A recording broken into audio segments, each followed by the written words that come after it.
Thank you for joining me for our session, The Art and Science of Community Building, How to Build and Sustain Relationships with Key Customers. I'm Constance Sayers, President of Government Executive Media Group, and I am thrilled to be moderating this discussion. Building and activating communities of key stakeholders has always been at the core of government marketing, and events have been the cornerstone of those community building strategies. But all of that changed in March. So today we're going to explore what community building looks like in 2021 and beyond. How have we adapted? How can virtual events fuel this strategy? How this might evolve at a live event programming returns in the next 9 to 12 months?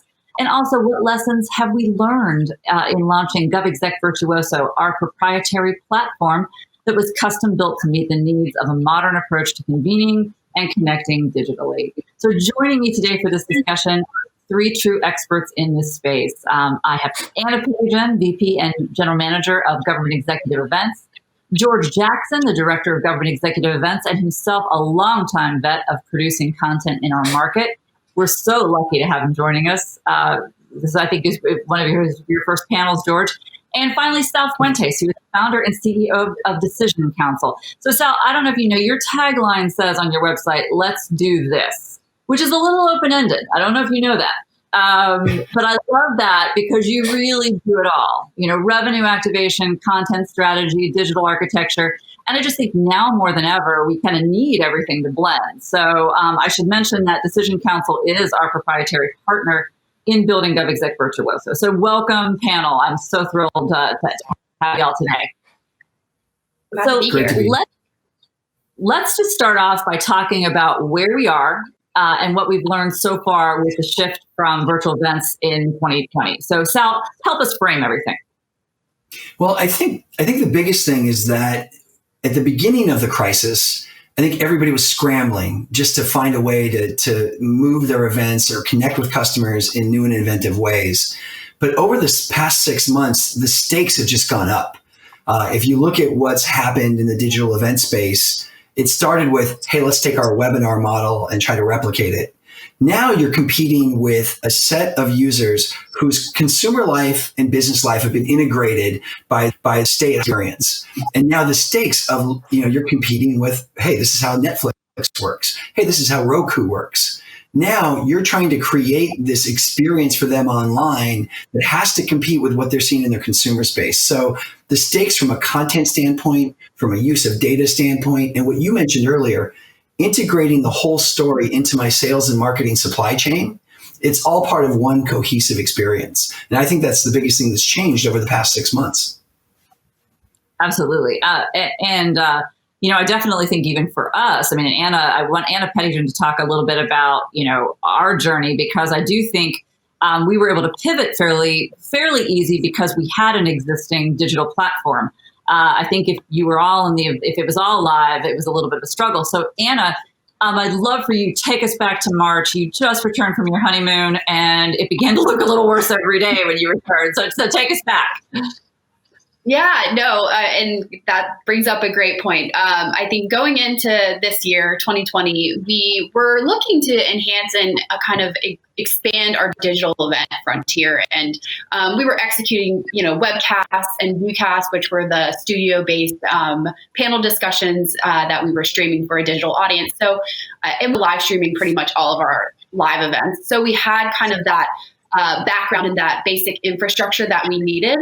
But like Connie said, just on the plane back from Mexico for my honeymoon, I get the text that our office will be closed. And I was like, oh, great. We have probably 20 events in March for the remainder of March, live events. So what the heck are we going to do? So luckily, I got back and my team was already on the ground working to convert a lot of those live events into our basic digital event experiences. And I think in the past, what has it been, 7 months now, a lot of it has really revolved around experimentation. We had that basic webcast model, where everyone can tune in remotely and participate remotely. But from there, we wanted to continue to innovate and find new ways to engage with our audience and not just have the slide-based webcast. So really a lot of the past 7 months has been around experimentation, finding new ways that we can both engage with our speakers and have great new types of content, as well as engage with the audience and encourage them to continue participating. It was definitely a big pivot. I wouldn't say it was easy. It was definitely the first 2 months, I think, were probably the most insane months. I've been doing events for 8 years and it was insane. But I would say that I learned probably more in that 2 months than I've ever learned. So it's been a journey, and we're continuing each day to find new ways to, be efficient and execute and find new productive ways to increase our content and enhance our content even. So it's been a fun month. And I will say that, I'm not sure everybody was always ready to do that, and I think a lot of, some of our clients were very, very comfortable moving immediately. Some of our clients, that they were mourning a little bit their live events that they'd put a lot into. They had a lot of investment in them with SMEs and it was, kind of a slide into the summer. And, and at one point we weren't quite sure if we were going to be doing hybrid or what was going to happen there. And at one point we were, exploring the idea of, socially distanced events with hand sanitizer everywhere. And I mean, it just was a really kind of, interesting year. George, you just kind of moved from a traditional streaming broadcast model to our model. And I'd love to talk a little bit with you about what do you think has changed? You mentioned when we were talking earlier about the wealth of metrics that are now available. So I'd love to hear your perspective of what you think has changed this year. Yeah, in March, I had a similar, oh boy, kind of moment when the pandemic really started to set in. I think initially it was about shoring up our team and focusing on a phrase that we're all very familiar with, I think, covering the federal government, which is risk mitigation. You were at a point where you couldn't bring people together physically in the same place to record video anymore. So we had to rely on WebEx and Skype and Zoom and these other, video service-based platforms that were quite useful. When I was at GovMatters, didn't have all the resources that Government Executive Media Group has. We didn't have a list. We didn't have all of the platforms that are at your disposal. And so initially we focused a lot on partnerships. One of the big joys of coming over to GovExec is that everything is there. It's all housed in the same place. You have the wonderful reporting staff that serves as the backbone for a lot of these engagements. You have the list and the digital tools to bring the right audience to the table. And then you have this wonderful virtuoso-based platform that kind of starts to bring everything together. And I really think that in media, this is the way that things are going. Sal mentioned Netflix earlier. Video-based content can be captured by anyone. Now it can be broadcast on websites in real time. And I think what we're doing at GovExec is really the future of engagement right now. Just one more point to jumping on what Anna said about this year of experimentation, not to minimize the effects of this pandemic, but professionally, this has been one of the most exciting years of my entire career. You just couldn't really do anything wrong. Your game plan, like Anna said, just sort of got thrown in the trash in March, and you had to do something. So we got to do a lot of really exciting things. And I think that year in 2020 and the groundwork that Anna's team did will really lay the foundation for a lot of growth and a lot of really exciting new modes of communication for GovExec in 2021. Well, let's definitely just, even if you look at metrics, digital metrics are, live metrics are one thing, digital metrics are another. And so you get, you have just a wealth of information around this content. which I think that people are going to learn to expect a little bit more. And I love, the panel's thoughts on this. But also what changed too is, you weren't, beholden to a date in time, right? We weren't, it didn't have to be next Thursday. So what really opened up for everyone, which is that you could get, Anna, for our defense tech summit and for State of Defense, you were able to get speakers that probably, and I think, George, you mentioned this also when we talked earlier, you were able to get speakers you never were able to get before, and you're able to get metrics that you were never able to get before. So, I mean, let's talk a little bit about the great things that have, certainly there was a little bit of shell shock in moving into this, but, we've had audiences that engagement has been higher than we probably would have seen even in some of our live events. So I'd love the panel to talk about that. Yeah, I can. Let me jump on that. Oh, go ahead, Anna. Sorry. We're ambitious here. I think, Connie mentioned that morning period, and I think we all kind of had that once the live event option was off the table. We were risk mitigating and de-risking the rest of the year. But I think once we were past that phase, it was really looking at that digital environment as an opportunity and not something holding us back from expanding. And per Connie, her notes there, we've booked more high-level defense and government speakers than we ever have before because, like she said, we're not beholden to a date because of venue. That's the only available time the venue can host us. We're not. We're able to have speakers participate more remotely, and their schedules can line up, and we can pre-record. Pre-recording has been a blessing for us a lot as well. And I think also you're getting audience members that are tuning into the live session, but they're still tuning in later and sharing the digital archive with their colleagues and their friends who may have not attended. And you're getting that more information and insight around how are they engaging? How long are they viewing the event? You can go to a live event and you can sit there. That doesn't mean you're engaged the entire time you're sitting in the room. You could be texting or emailing or doing other work things. But you're really seeing like, okay, someone was logged in for 45 minutes. That's a great stat. So I think to Connie's point, there's so many more insights and learnings in this digital environment because you do have those analytics. I think it was needed too. The knowledge shared that you mentioned and the quality of the speakers, COVID prompted such a large pivot in the community that we serve that initially this massive shift over to telework meant that these employees who are now working from home were hungry and needed information about how to execute on these vital functions for the government. And so some of the programs that we were producing, shared that information that they needed, and it shared that information in a very safe way. I think that people sort of underestimate that. And if I look at 2020, despite all those challenges, this is one of the best years for information sharing ever. These top leaders in government agencies don't have to schedule a car to come to a location, to give a speech, and then to go back to, where they work.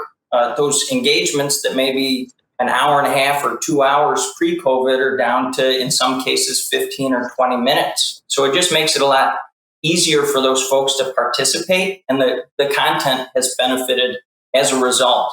To your question about digital metrics, Connie, I just, no matter when we go back to this in-person future and what that takes, I think that the digital metrics that we're providing today as sort of media organizations, people won't not want to take advantage of that in the future. So I see in-person events having a very strong complement of, these digital innovations that we're talking about today. Next question, I'm going to, Sal, I want you to help me out here a little bit. Let's talk a little bit about the virtual events model.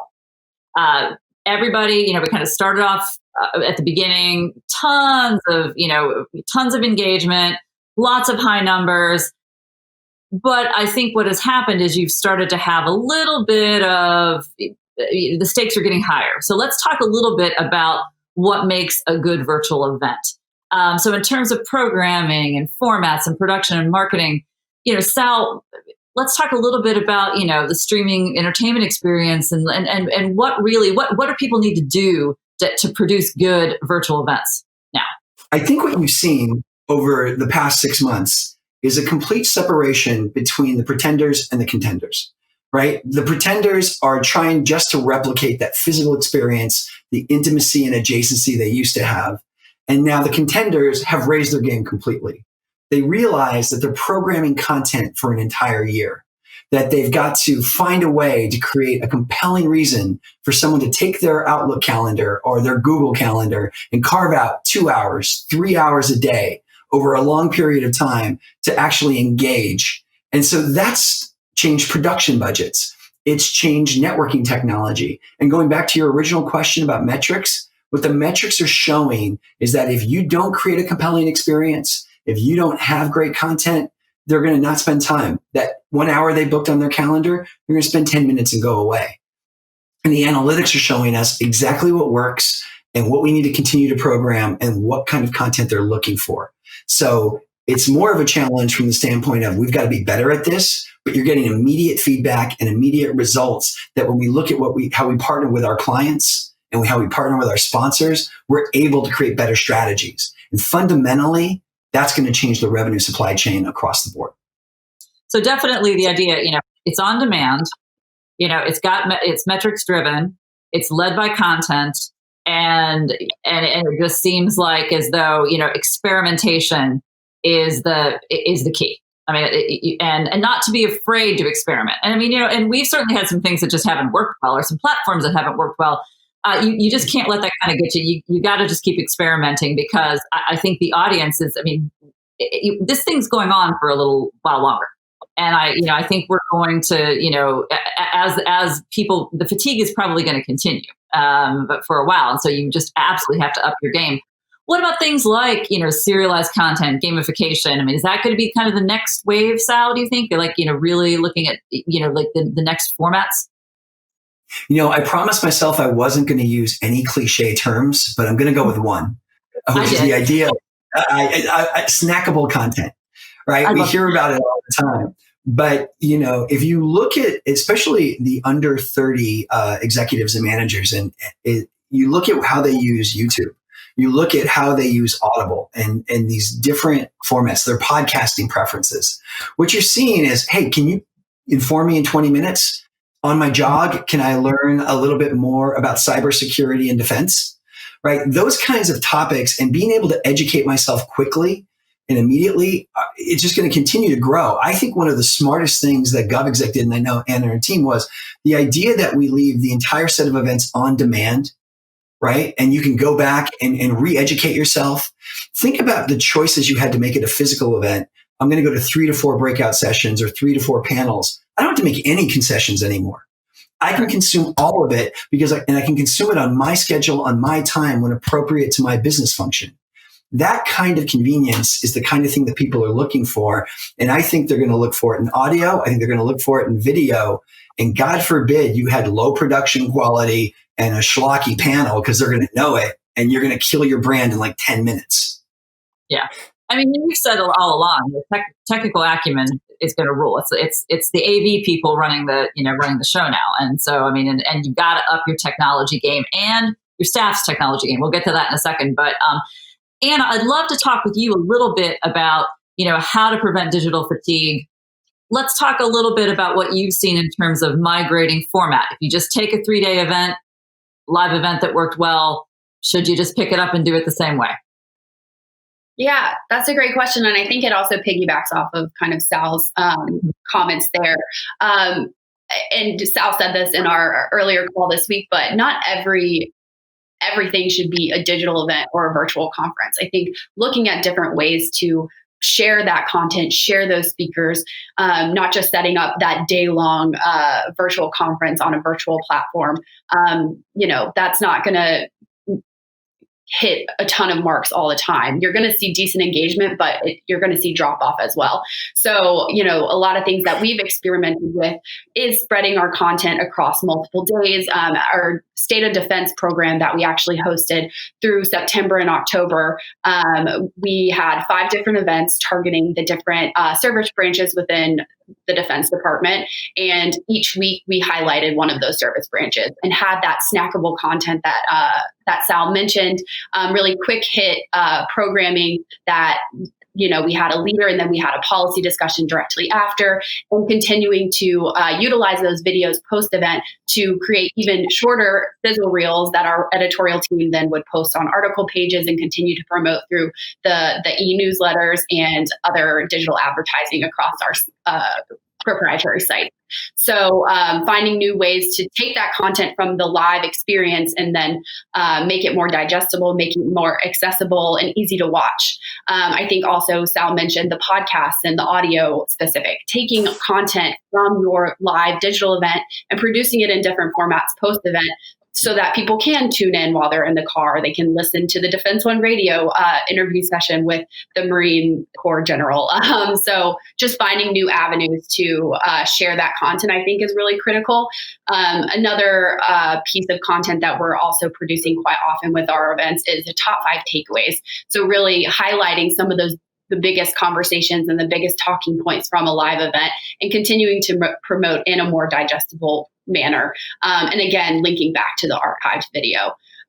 So I think a lot of those moments continue to engage with an audience, and it also continues to build new folks within your audience, which we've seen work really well across a lot of our events this year. So excited to continue trying new formats, different ways that we're engaging both with our speakers and our audience. But I think that's key. If you can get them coming back, that's the beginning of the building of a community.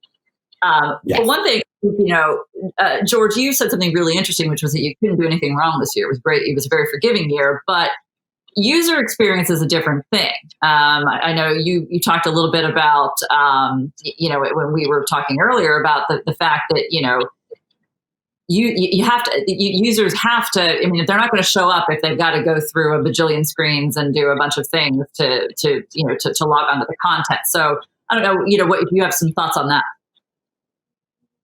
The technology itself has to be easy to use. No one wants the added frustration, because they have plenty of frustrations right now of not being able to figure out how to get the content in the first place. So I think the experimentation that we've talked about multiple times and sort of Anna's positioning for events in 2021 will really focus on ease of use. And that's really important. I think the next phase of experimentation is something that we've all talked about before. How can you replicate that networking aspect that the hotel bar or the happy hour sort of, gave to this community? I don't think anyone has really perfected that yet. I think, we have a few things up our sleeve and don't want to give away the secret sauce here for 2021, but that's the next phase of really getting this community that we're talking about super engaged. So let's, we've touched a little bit on what it takes to have a good digital event, which I think is kind of the building block of a digital community right now. So let's move though and talk a little bit about community building and how that fits into all of this. So you've always had the greatest, thing was about, killing the networking reception. Let's face it, we all hated the networking reception, with the exception of Hillary Surface. I think, to get the badge, to get the coffee station was a little pain. We all did it. It was all the things that we, knew needed to happen. But like George just mentioned, what you're really trying to recreate is the great conversations at the lobby bar, not the ones necessarily in the hall. I'd love to, I totally stole that from you. There's one thing that we hated more than the networking. It was the donut wall. Remember these walls of donuts where people would put the donuts? I'm like, like you want to give me diabetes? What is this? Like, who are these people? I'm sorry, it was painful. I'd rather go to get a root canal than go have a donut wheel. But back to the lobby bar, which, by the way, I appreciate, George, that you and I share that affinity for that. I do miss the lobby bar. But what people have to look at is why did we enjoy that? Because it was natural. It was organic, right? That you were in a comfortable setting and you felt good about engaging because you knew that there was a set of commonality there. Hey, we probably came from the same place. I could probably strike up a conversation. And what we haven't figured out, but I think we've got some good ideas, is how do we create that natural affinity where the community owns the engagement? How do we empower these communities of whether they're defense professionals or federal executives or even mayors? Like, how do we facilitate the mayors to actually have conversations among themselves? And we're really the conduit to the dialogue, right? And what we do is we contribute expertise and we contribute opinion that allows them to catalyze a conversation. And I think as you look at, and what's great is, we're all strategizing 2021 is looking at creating platforms and investing in platforms where they own the dialogue and they own the conversation, and we are really going along for a ride with them. And then what's going to happen? We're going to produce better content. We're going to talk about the right issues. We're going to look at the trends that they really care about. Think about it. Every mayor, every governor is, how do I make sure every citizen has connectivity? Well, great. Then how do we start to look at the content and the speakers and the people we need to bring to that community so they can have an honest conversation about 100% connectivity, about the digitally empowered education system, about the completely remote managed government, complete resiliency. Those are the kinds of concepts we get to talk about in 2021. And it's all going to be because we facilitated a community and let them take control of it and just sort of created the boundaries of engagement. And that's where I think it's going to be exciting, at least until we can go back to a lobby bar. Absolutely, yeah. I think that the editorial backbone too that the GovExec franchise brings to the table makes that easier for those communities, those mayors, those top defense officials, those federal executives. The name and reputation of Government Executive, of Defense One, of Route 50, of NextGov really makes that a lot easier for those people to all come together. And these platforms that we've talked about, if that makes that easy, even better. George, I'd like to jump on that. There's a reason all the top producers in Hollywood are going to Netflix, right? There's a reason that the streaming producers now have access to the best talent. If your platform doesn't have gravitas, you don't get the big names. And I think that's such a key point, George, is that people now realize that certain brands have certain access to the right audiences. And that's why you're seeing the top creative professionals, the top intellectual thinkers in almost every category in B2B across the board, or in B2G in your case, right? They're starting to move to the platforms of gravitas because they just can't get traction anywhere else. I'd like to actually shift this question to Anna for a second. Anna, what are we seeing in terms of, actually, how do we do this? So with like Virtuoso and some of the other things, are you finding roundtables? Are you finding, what are things that are bringing people back again and again in terms of like formats that folks can actually use? Yeah, I think, George and Sal both mentioned content. Content is continuing to be the driver of our audience engagement, whether that's pre-event engagement, having our audience members help shape what our agendas are going to be, or during the event engagement, whether that's through an audience chat feature or a Q&A feature. If it's good content, you're going to get people asking questions and looking for insights and looking to connect with the speakers or with their peers about what they're doing to fix something or overcome a hurdle or the cool project that came up. So really good content makes a good experience for your audience. We also are doing a lot of roundtable programming, which is a really discussion-based experience. So they're more intimate, but they offer the opportunity for the audience and even our clients, as well as folks from our internal teams, to really engage with each other about a specific hurdle or a specific topic that's so timely and critical for these leaders to discuss. So it takes a lot of cultivating the right attendees to participate, getting their buy-in, and also looking to them to help shape what that discussion really is. We found those roundtables to be really exciting and actually really informative, both for our marketing teams, our internal editorial teams, as well as our clients as they look to pivot and think about their marketing strategy going into the new year. Yeah. And I think research plays a really good role because that can also help you frame some content.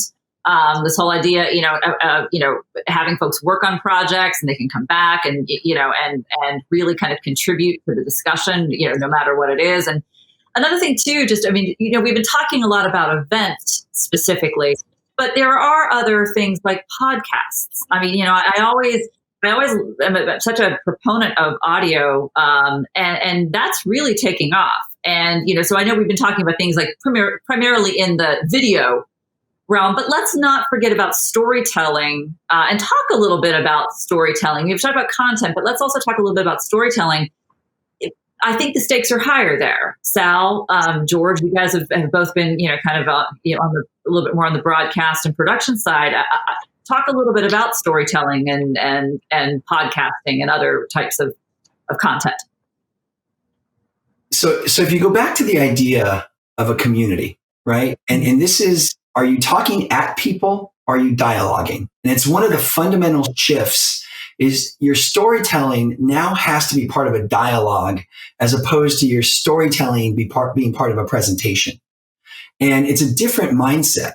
And the idea you just touched on, the idea of a different media format supports a different type of engagement. So if I want to educate myself quickly, a podcast is perfect.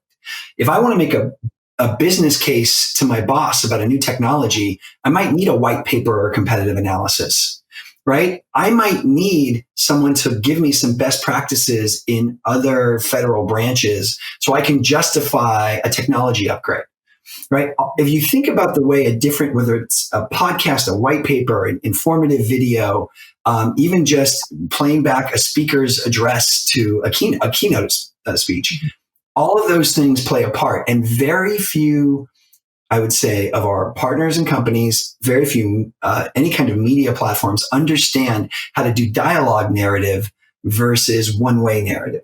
And that's what I think has been really amazing about our experience with GovExec is watching you guys really think about this from day one as how I'm going to keep the community part of my storytelling the whole way. And it's something that really I think is unique to you. Yeah.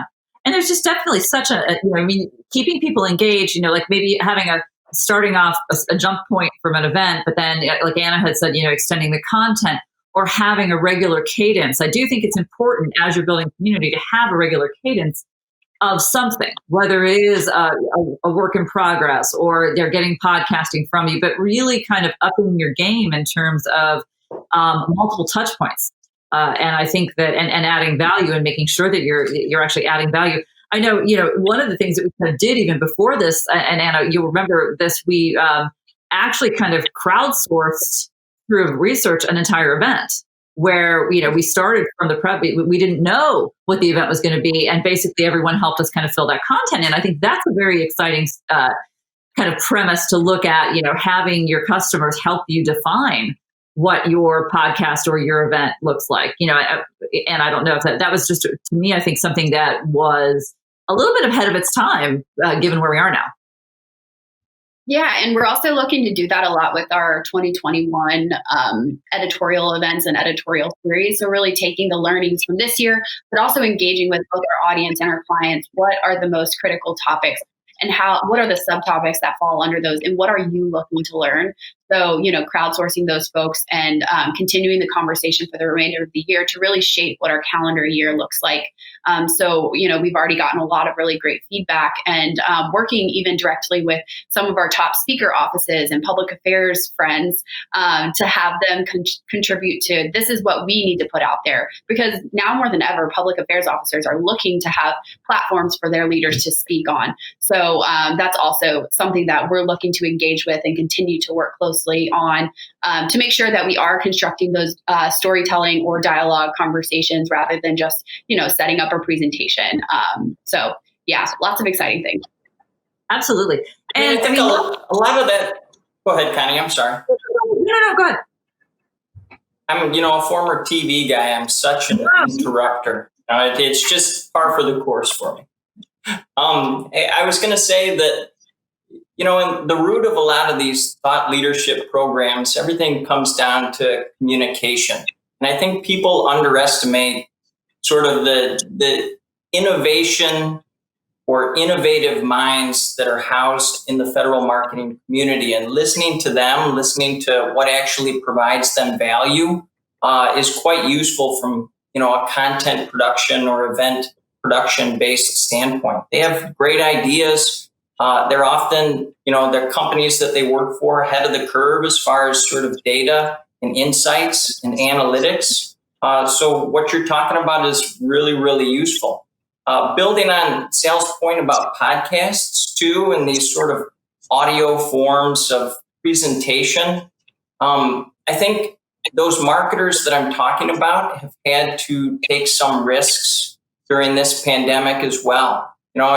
Rather than do things in sort of a print or a white paper or a study-based format, they've been exploring more readily video and audio. And audio is a little bit less risky. So for those of you who are kind of out there thinking about trying something new, if you're on a podcast, you don't even have to really dress up. You don't have to cut your hair. You don't have to shave your beard. You don't have to clip your nose hair. You can just be totally off camera. And that's liberating in a way too. It's a nice little baby step toward video, in my opinion.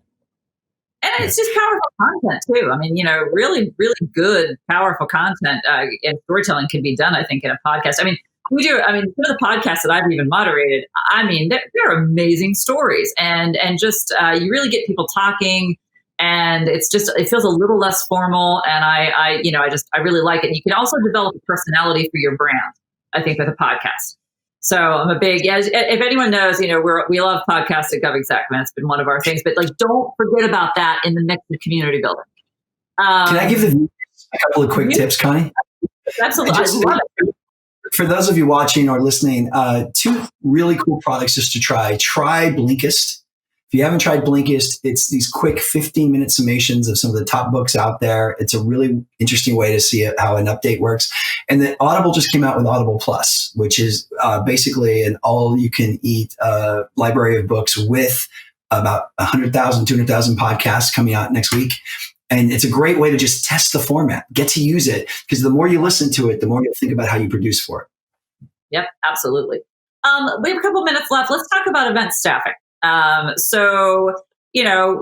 Change it. Change all your staff now. There. We'll talk about it. Does the event staff person look different? Different skills, less reliant on logistics management, more knowledgeable about video and digital product management. I'm actually going to start, I'm really interested to see what all 3 of you say about this because, you've all been involved in this. Sal, what do you think? Well, I just want to get in before Anna went because I think she's dealing this more. We actually produce a lot of physical events until 2020, and our entire logistics team has switched over to a digital production team. The stuff we used to, you remember they used to outsource the back of the room, all those audiovisual people who sit in the back of the stadium. Now all of them work for us, and now we outsource the logistics of booking a conference room and that kind of stuff. We need highly technical think what they have to understand. They have to George's point, they have to understand audio production. They have to understand video production. They have to understand web networks. They have to understand streaming, content management. When you think of the technologies alone that the modern event professional is going to need to master over the next 3 to 4 years, even in a return to the hybrid world. Because every time you throw a physical event in the next 2 to 3 to 5 years, you're going to produce a digital event right alongside it. And that changes the game. And at least in our opinion, you need the high value, high technology acumen person on staff, as opposed to maybe the logistics manager. That's an opinion. It's a strong one. But I do. Now Anna can tell you real world stuff. My theory. And how do you transition your staff? You may not have that on your staff. And so, you certainly can hire for that, as Sal's indicated, but also you need to train. Yeah, no, it's definitely been a learning experience. And, I a lot of what Sal is saying, my operations side of the team, they were the ones program managing a live event, working with our vendors, selecting venues, selecting food and beverage options, are now coding and working in HTML and content entry on different sites. So, they had to dive right in and learn a lot of that really quickly. My content team, who was really focused on speaker acquisition and helping build the discussion questions for panels and whatnot are now learning video editing and how to create compelling, explainer videos and quick hit videos. And even our audience marketing team, they were in charge of getting the butts in the seats and making sure the room was full. Now it's also, how do we keep engaging? How do we find those innovative solutions to engage with that digital experience? So it is very different. Everyone's role has completely changed. My role has completely changed. It's interesting. And I think a lot of it has taken time for people to get onboarded and to really understand the platforms that we're using, figure out the new best practices. Connie mentioned this earlier this week, but before we knew the ins and outs of every venue in Washington, D.C., we had to really understand we shouldn't go to this venue because it doesn't offer this. Now we have to learn that about all of our platforms. And that does take time, and it does take experimentation and practice. So, a lot of learning goes into that. And even, if you don't know how to do something, if you're unsure of the video editing, we have figured out, who our best partners are. That might not be internal staff, but also partners that can teach our internal staff. So that's why we've worked really closely with Sal and other, video production teams to really help us get that understanding internally, but also, they serve as support when we need quick and easy updates to things. So establishing the right partners, I also think, is really critical. I think that's absolutely critical. George, any thoughts from you, kind of on, the team that you had, in a television studio was probably, imagine, a little different than an event studio. I've been amazed at the, technical acumen of Anna's team. I mean, they just do so many different things that I did not anticipate. I think one thing that I will add in, and I think a lot of people would be smart to add in, is a traditional producer. The term producer, I don't think very many people understand. As Sal knows, in the entertainment world, it's kind of the money person who finances projects. In the TV or broadcast or kind of live event landscape, it's the person who kind of brings all the details together and makes sure that one segment flows well into the next segment, without it looking weird or clunky. It's not just writing, it's every detail that goes into that process. And I think that that's sorely needed in this space. I'd also say, I think people can't forget about the personal touches during this particular time. We are all locked in our offices or our parents' living rooms, or in my case, our basement, just dialed into a computer for 8 or 9 or 10 or 12 hours out of the day. To me, some of the most impactful moments that I have right now in sort of booking or building programs is when I call somebody on the telephone and I have a real conversation with them, and I hear their voice and they hear my voice. I think that's something we really shouldn't forget right now, not just sort of firing off a million emails, but actually calling people. Yeah, there's definitely an art too to, also, helping our clients transition. I think this is kind of what you're getting at. You have to be a jack of all trades to do all these different things, but also you have to be able to, make clients feel comfortable with not only the platform, but the new content and just kind of, stitching the whole thing together, which I think is really key. And that will be, I think, a great place if you're a logistics person. I think that's a great place for you to go if you're looking for new skills to build, because I think that client interaction and really helping clients kind of, bring all of these disparate things together into one and feeling comfortable about it, I think is really key. So final question I've got for everybody. When does the live event come back? Does it come back? So, Anna, I'll start with you. I feel like I can't really answer when it comes back. We're, with everything being very uncertain still, and not sure when the vaccine will be around. I think we're going into 2021 really focused on continuing to enhance our digital experiences.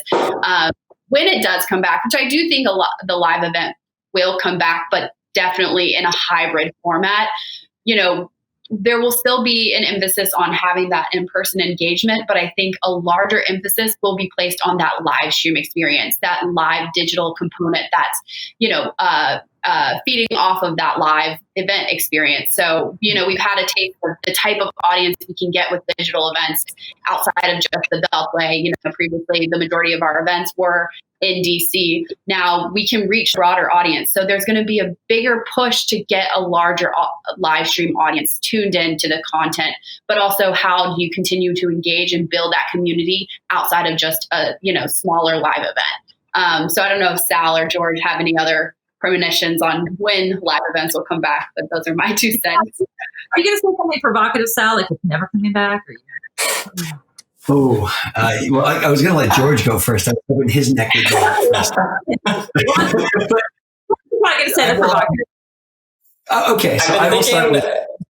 Go ahead. No, you go ahead, George. My apologies.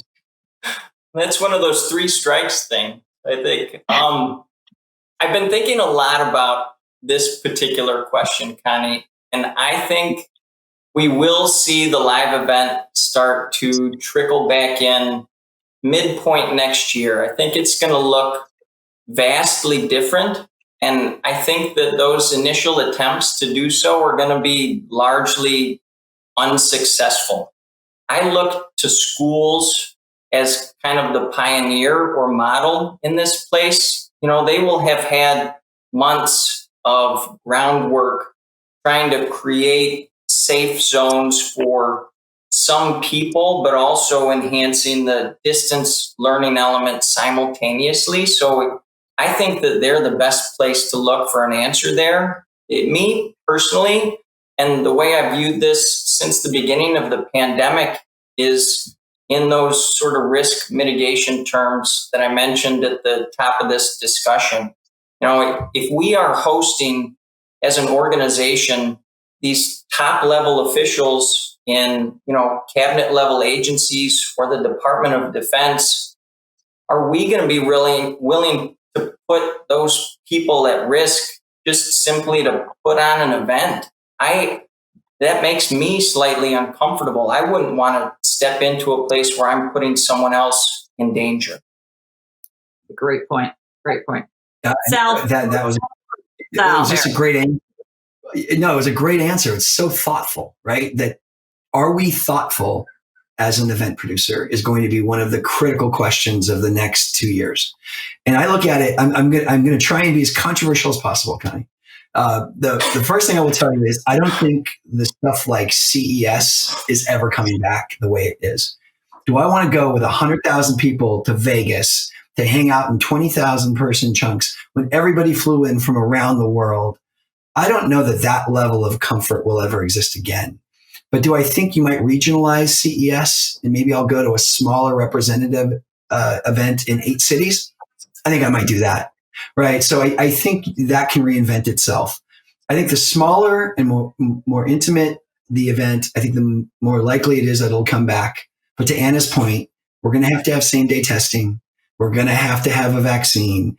And I think I might not have, I don't know that I need to have to get on an airplane again. If I can drive there or it's in a close proximity geographically, I think I'm there. Do I want to take a 4-hour flight across the country? You know what? It's going to have to be pretty prestigious for me to do that. So the more effort it requires of me, the more amazing your brand and experience better be. And I think that goes back to what we talked about, which is the stakes are just higher. Yeah. And if you're a B player, your odds of success are pretty low. Because I can't remember. I just saw a venture capitalist say this about companies he owns. He said, if somebody wants to take a business trip to New York and spend $4,000, it better be a $500,000 or plus opportunity, or they don't get on the plane. And I think that kind of thinking is going to apply to us and the event community for the next 2 to 3 years. Yeah, definitely being more discerning. I mean, we're going to, I think we've definitely learned, our time is precious and it will be very interesting to see what happens. Well, there you have it. I want to thank my panel, Anna Pettigen, George Jackson, and Sal Fuentes. And thanks to you, our viewers. And I hope you enjoy the rest of Government Executive Media Group's Connect 2021. Thank you. Thanks, everyone. Thanks.